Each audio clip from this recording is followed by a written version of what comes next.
Good evening, viewers. Another episode of Guest with Nazir. Today we are honored that we have special guest, our business consultant, speaker, and author, Andy Hanselman. Hi, Andy. Hello there. How are you? Fine, thank you. Good. And thank you for joining in our show. Thanks for inviting me along. Tell us, our viewers, about your early days and your education. Well, I actually failed my A-levels miserably and ended up working down the pit. I worked down Dinnington Colliery for a number of years, redoing my A-levels at night school and managed to pass them and did a degree in mining engineering. Unfortunately, they shut all the pits while I was studying, so ended up working in quarrying and brickmaking for a company in the area. Before then joining a small consultancy business, and 20 odd years ago now set up my own business with my now wife Jill, called Hallmarks Business Development. We sold that 10 years ago, and now it's us just running our business, helping businesses get better at what they do. And have you gone through a proper training or university degree for this business? Not for this business, no. I did do an MBA at Sheffield, Hallam, but a lot of it is the university of life, as they say, and just working with successful businesses, learning from them and studying and seeing what they do and then translating that for other businesses. So what is the difference between management and leadership? Well, in our experience, we actually see that managers are the people that do the day-to-day. They actually make the business run, crucial to making it work. Leaders maybe take a bigger picture, inspire people, challenge, question, and actually really help move the business forward. I think it's worth pointing out that most people can be both. They have to be managers and leaders, particularly in growing businesses. But leaders, I think, take this bigger picture and actually inspire and motivate people to move things forward. And how you see a leader leading from the front and taking the business to the very highest level? I think it starts off with having a clear vision of where they want to get to.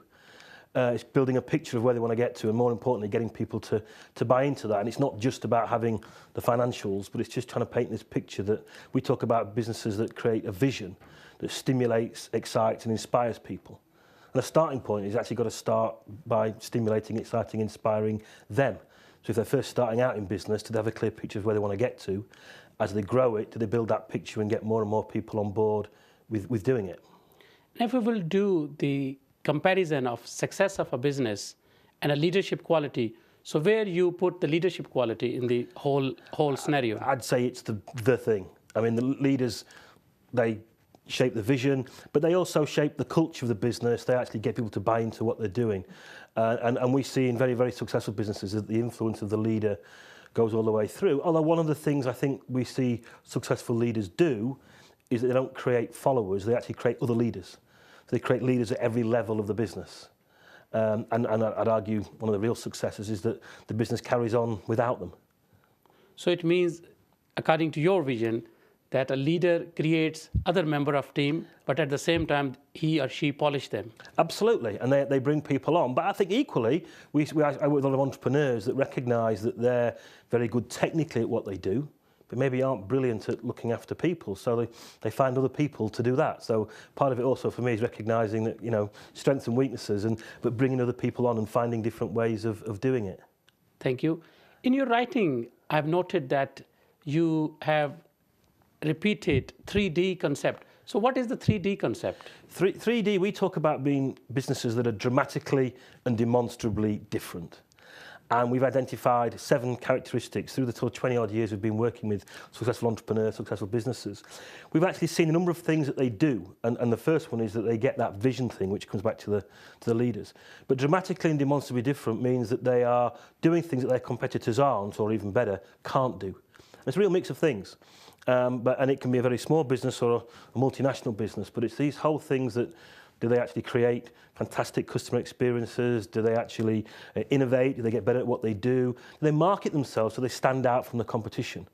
And argue again, that comes back to the leaders and actually making that stuff happen. And when we'll talk about 3D, so it is applicable in every business or in particular business? I'd argue it applies in every business. I mean, particularly in, for example, professional service businesses, where most people, they don't like to admit it, have got the same qualifications, the same skills. It's actually how they interact with their customers. It's actually how they interact with their clients is the thing that maybe differentiates them. Most customers and clients don't really care about their qualifications. They assume they're good at that.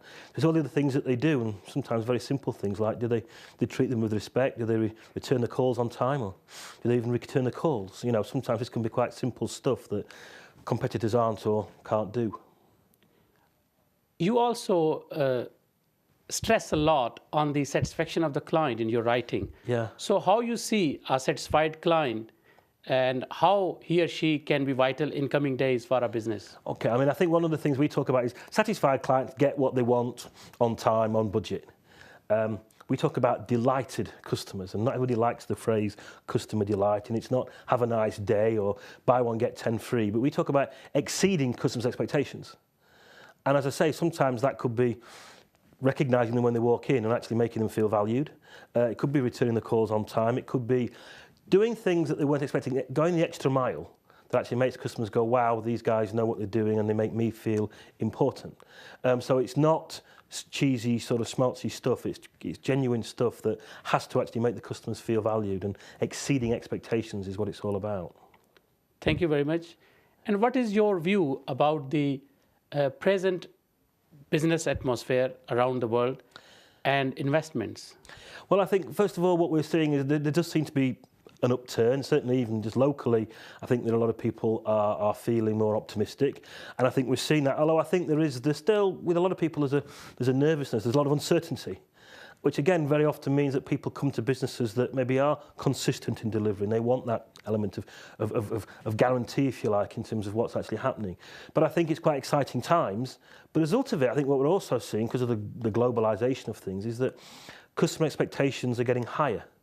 I can read on the internet how your competitors are doing things or how people are doing things, and that actually raises my expectations. The world's also become a lot more transparent. Again, I can go on the internet, you know, I can go on TripAdvisor and see what people think about a hotel. I've yet to go on the website of a hotel that says we offer a fantastic customer experience, apart from Tuesdays and Thursdays when Kevin, the manager, isn't in. We're bound to put great stuff about our businesses on our websites and on our social media, but it's what customers are saying, what other people are talking about us. So I think that is one of the things we're seeing. The world's become much, much more transparent. So it means the conversation and the talk of a satisfied customer can be a very vital advertisement? Absolutely. I mean, there's lots of great examples of both good and bad. There's a great example called United Breaks Guitars, which was a Canadian singer called Dave Carroll that was flying on United Airlines, and they damaged his guitar. He was in a band, damaged his guitar, and he arrived at the airport, it was all damaged. He tried to complain to get it serviced, and they wouldn't look after him. They said, it's nothing to do with us. He actually did a song and a video, put it on YouTube, got over 11.5 million hits. And at one point, apparently, when you actually typed in United Airlines, you got his website came up. And the research suggests that they knocked something like $80 million off the share price of United Airlines at the time. So this word of mouth, and we talk about word of mouse, news spreads very quickly, both good and bad. And key thing really obviously is doing the good stuff. Thank you. And how you see in business that how the businesses can achieve the good client care and how they can dazzle their client? I think there's a number of ingredients. As I say, for me, it comes back to the leaders setting the standards, and do people know what's expected of them? And a couple of things that I actually see is, you know, what are the things that irritate or annoy customers?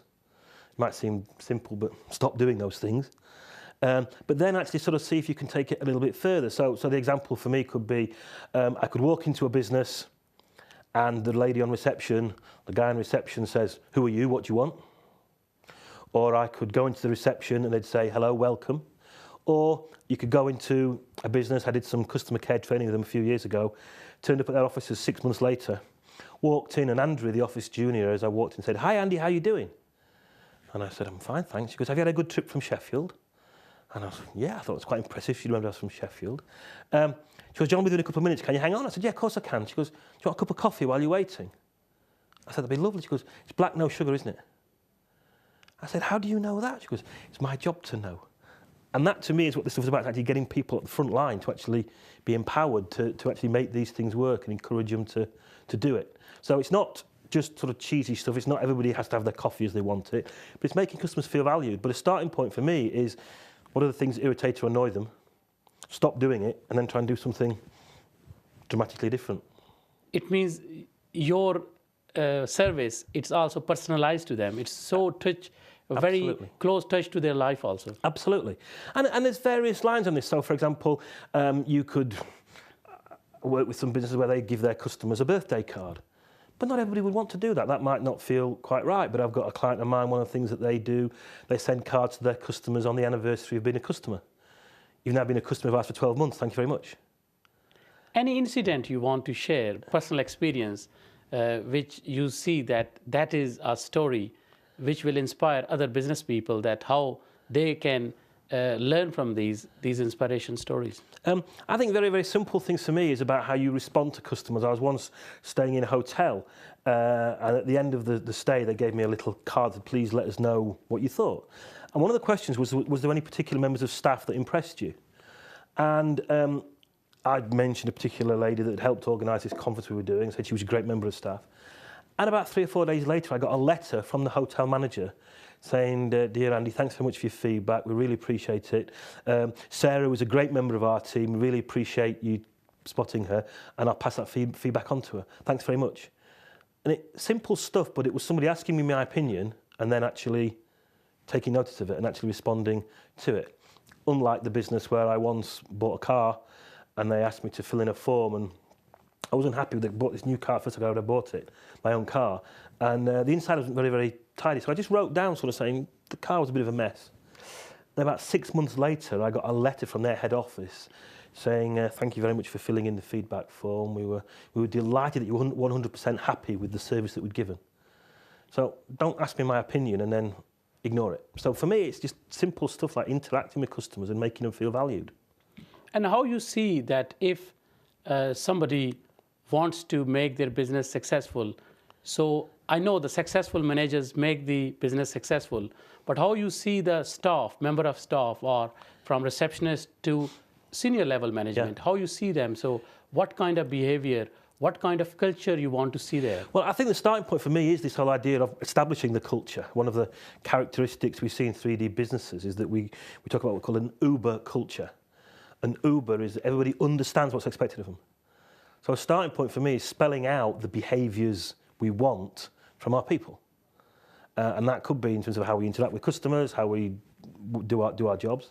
That's U. The B is that people, the systems and processes are built to reinforce that. So even very simple things like, do we recruit people in line with the culture? E is about engaging and empowering them. And empowering is giving people the training, the support, and the permission to do things. And the R is for rewarding and recognising people. And Uber is the whole issue of this. But rewarding and recognising. I think the great thing for me is asking people, what do you get rewarded for around here? I had a client of mine, and she was saying to me, "Andy, I can't get my guys to go the extra mile for customers." And I said, "Well, what do they get if they do it?" She said, "What do you mean?" I said, "Well, what do they get if they do that?" And she said, "I don't know." I said, "I'll tell you what they get. They get more work." And what you actually find is that the people that do all the extra stuff get more work, so it's a harder job. So for me, it's coming back to this thing about spelling out what you want people to do, spotting them doing it and helping them do it, but also rewarding them and recognising them for actually doing that. Thank you. Quite detailed answer. And what is your view about profitability, turnover, and the behavior of successful company staff, how they stand together? Yeah, very interesting. The little model we talk about creating, it's a bit of a cheesy thing, but sufficient delighted and devoted customers, committed, motivated, effective employees, and maximised financial returns. It's about making profit. Without a profit, we haven't got a business. And if we're in a non-profit making business, and by that I mean deliberately non-profit making, it's about maximising the budgets and resources that we've got. And what we see in 3D businesses is that people understand the impact they can have, both positively and negatively, on profit. Profit isn't hidden.